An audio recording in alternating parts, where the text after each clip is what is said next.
Welcome to Addressing Security Threats with Enhanced Caller Verification Methods. My name is Tracy Nyholt, founder and CEO of TechJitsu. And I know TechJitsu is a funny name, so we'll get that elephant in the room out of the way first. Jitsu just means skill in Japanese, so our name is literally technical skill. And we might be dealing with a few more elephants in the room before we close for the day.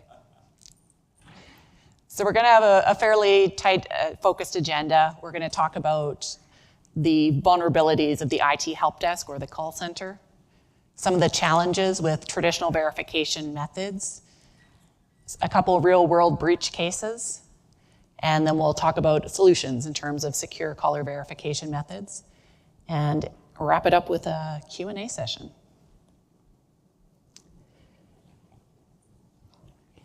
So just by a show of hands here, who's ever had to call into a help desk and been asked a security question? And hands up again if that security question wasn't that secure, if it was something someone could find out about you on social media. So Q&A is really problematic, especially now that so much information out there about us is public. And what fraudsters are doing to take advantage of that is they're looking up a caller or a user on LinkedIn in your organization, researching them a bit on Facebook, finding out their birthday, their mother's maiden name, all the things that people ask. And then they're calling organizations and institutions that you deal with and impersonating you. And the real world impact on that, we've had a lot of cases of elderly people who don't even use online banking. Someone calls their bank's help desk, impersonates them, asks to set up online banking, asks for a password reset, asks even for an MFA reset, is granted that, and then their account is drained. I'm from Canada, and in Canada, all the big 5 banks are like, no problem. We're going to go away from Q&A and we're going to use voice print. Anyone heard about how voice AI can now mimic anyone's voice with a 3-second sample? So now all the Canadian banks are vulnerable. Very concerning. So really we need to move away from these weak authentication processes. They're just not serving us. But we do still have a need to securely verify people to the help desk. A few other challenges with traditional verification methods such as Q&A. They're frustrating. So I was at my parents' house the other day. My dad's 85. And he called his bank's help desk and they asked him a really good security question. They asked him what the first name of his first grade teacher was. That was 65 years ago. So my dad doesn't exactly remember that. But then he's of that generation where he's embarrassed that he doesn't remember that. And then that embarrassment turned to anger. And he got angry at the help desk agent. So this Q&A isn't a good experience for the caller, and it's also not a very good experience for the call center agent, because they're taking the wrath of people who are being asked questions they don't know the answer to. The other day I called Visa, and they actually asked me this. They asked me what the anniversary of the date I got my first Visa card was. I'm like, I did not know that was a special date I was supposed to remember. So this experience is just not really good for anyone. It's insecure, it's frustrating. It's also time-consuming. So one of the biggest metrics that help desk and call centers are accountable for is the average handle call time. But most of that call handle time is the 2 minutes it takes to get through all the security questions. And then heaven forbid if you get transferred to someone else who then makes you verify those security questions again. It'd be nice if that verification traveled with you. So if you are authenticated once and you get transferred, that verification should travel with you. And the fourth challenge is it's inaccessible. Has anyone ever called their tax authority and been asked a question along the lines of, what's line 150 on your tax return? Now imagine you're visually impaired. How good of an experience is that? It's not. So these threats are really being called out now. Specifically, the US Health Department put out an advisory on the IT help desk threat.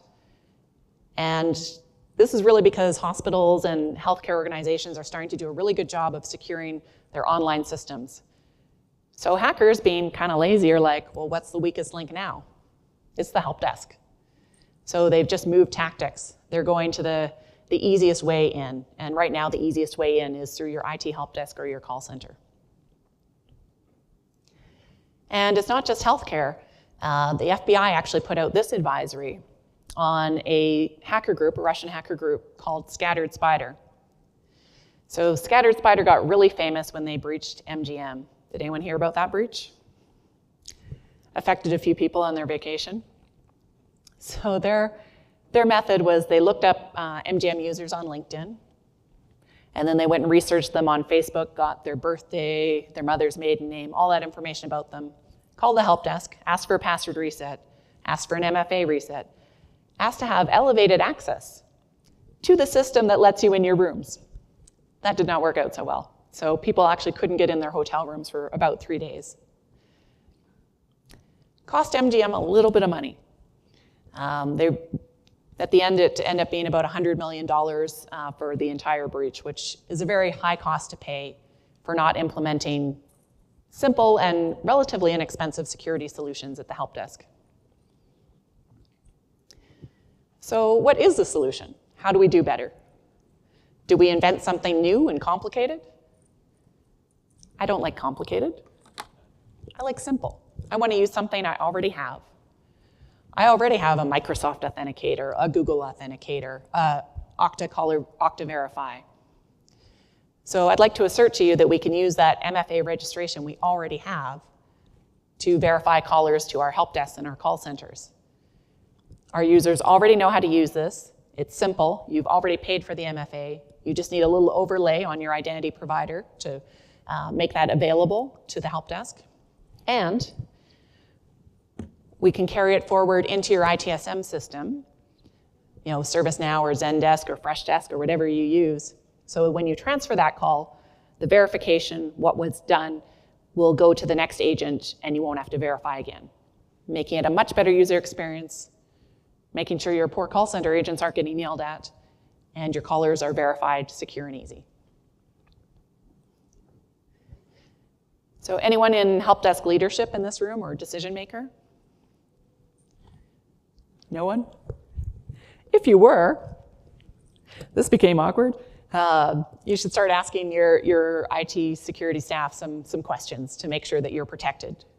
So asking them what multi-factor authentication are in place that they can use to secure caller identities. Making sure they're using that multi-factor authentication across online, mobile, and the help desk. Asking what procedures are in place to support or report suspicious behavior or potential social engineering attempts. So examples that are really common are someone will call and pretend to be a CFO, and they'll pretend there's a big emergency. They'll be like, I'm in a rush, like we need to do this wire transfer, I need my password reset. And the poor help desk agent who's making a little over minimum wage is intimidated, they can't afford to lose their job, so they maybe don't follow all the procedures quite as well as they should, and they reset that password.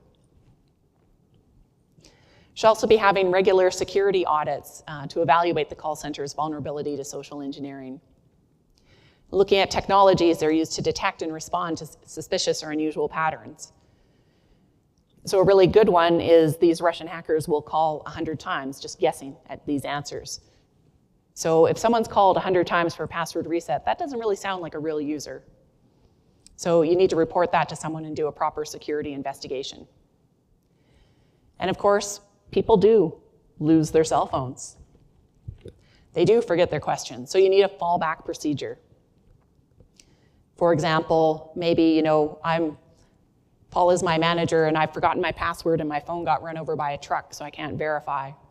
So I can go stand by Paul's desk and say, Paul's gonna verify I am who I say I am because he's known me for 30 years. And we can log that verification in the ITSM system so that there's a security log of it and I've been verified, and then I can continue on with my request. So I'd like to propose a new era of caller verification. I think we can all be verified in 10 seconds or less. Actually, it's even less than that. So, we'd like to implement, we back end onto Okta, so, Okta Verify. Literally, you press, yes, it's me, and you're verified that easily, all entered into your ITSM system automatically, nice and simple.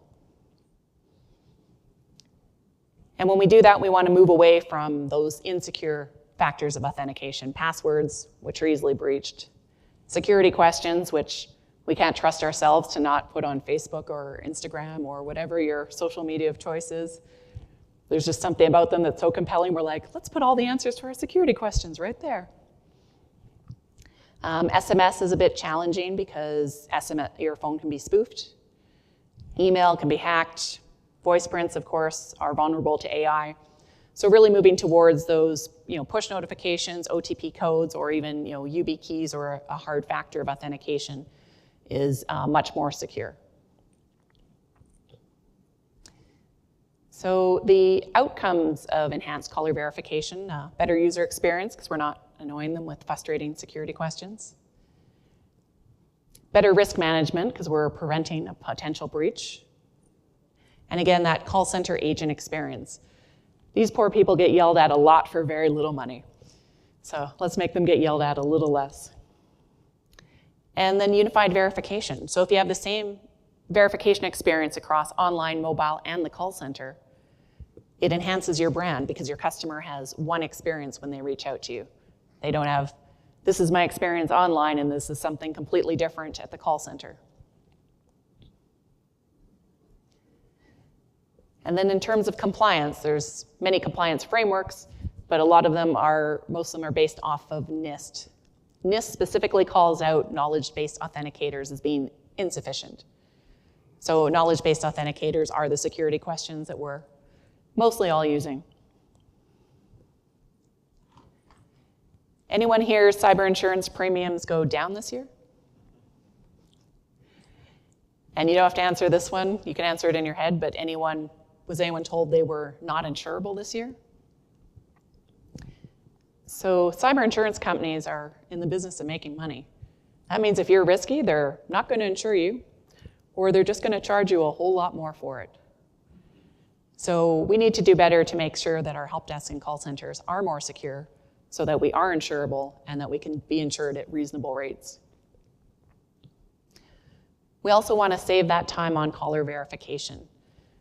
Nothing frustrates me more than when I call an organization, I spend like 2 to 5 minutes verifying, and then they've only got 30 seconds to help me.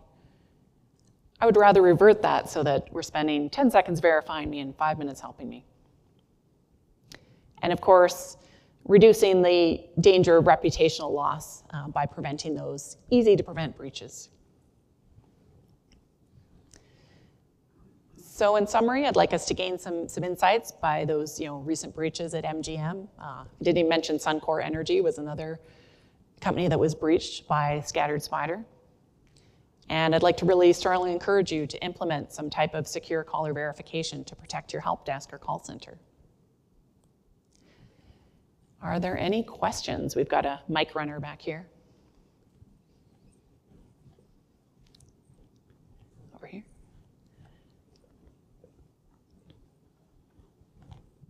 Hi, I'm probably going to call this the wrong thing, but I know there were some concerns with exhaustion of the push, right? Is that addressed in this conversation? And I missed it. Like, I feel like the people are, how do you tell them, it's like an awareness thing, right? But the tech is still going to come through is my experience, but I wanted to know about your experience there. Yeah, great question. So 2 ways that can be addressed. One is user education to say, hey, don't just press yes, it's me. This means someone could access your account. But alternatively, you can look to more secure factors such as a UB key or a hard token. We did have one company that also implemented sort of a passwordless authentication with this, where essentially if someone was calling the help desk, we would send them through their Slack like a link to go to, and then they would have to verify there. It was a little bit more cumbersome, but it did address that push fatigue that you're talking about. And over here. The move to already existing MFA solutions and like working that into your help desk system. That's not just theoretical, like you're actually doing this? Yes. Any like initial hurdles or roadblock? Like was it buy-in, implementation, like training your support staff on this brand new thing? Like what were your real world hurdles? It's actually fairly easy. So we back end onto Okta to use your existing MFA. SaaS solution, so there's no setup time for your team. We basically do an integration into Okta, it takes an hour. And then, of course, training your help desk team that this is the new procedure. So, providing them with a help desk guide and some training. So it's fairly simple. Like, we can stand this up in less than a week in most organizations. Cool, thank you.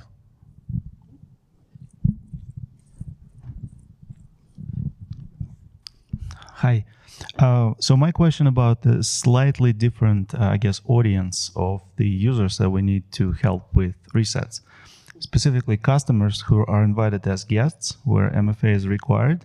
Yes. The use case, I guess, that you presented, that my colleague standing next to me will authenticate for me, is not necessarily going to fly, because help desk does not know enough about the customers. They're just invited guests, and same deal with who's going to, I guess, vouch for them, right? Yeah. Any thoughts on that aspect? Yeah, so we did deal with one organization that had that use case, and we partnered with a company called AuthID that essentially does your face and then your government ID. So we did an integration like that where they could verify with their government ID and then verifying their face and doing a liveness test. So possible. It's a little more friction than I prefer, but it is possible. Anyone else? Please feel free to connect with me on LinkedIn. I'll be around after if anyone has any questions or is open to a discussion. And thank you for your time today.